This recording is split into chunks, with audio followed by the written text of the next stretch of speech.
Здравствуйте, уважаемые зрители! Представляем анонс четверговой толстушки Якутии. Итак, что вас ждет на страницах нашей газеты 11 августа?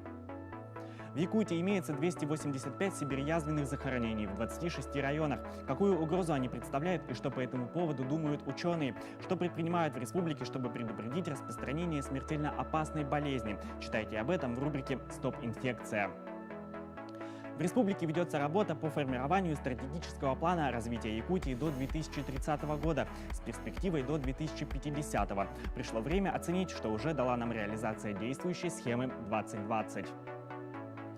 Прадед жителя Нюрбы Василия Петрова, известный кузнец, чьи способности земляки сравнивались с шаманскими, перед смертью запретил своим потомкам продолжать его дело – ковать железо. Правду не осмелился нарушить пожелания предка, но при этом, не имея никакого специального образования, освоил профессии скульптора, художника-оформителя, мастера по дереву. Подробнее о талантливом самоучке читайте в рубрике «Человек труда».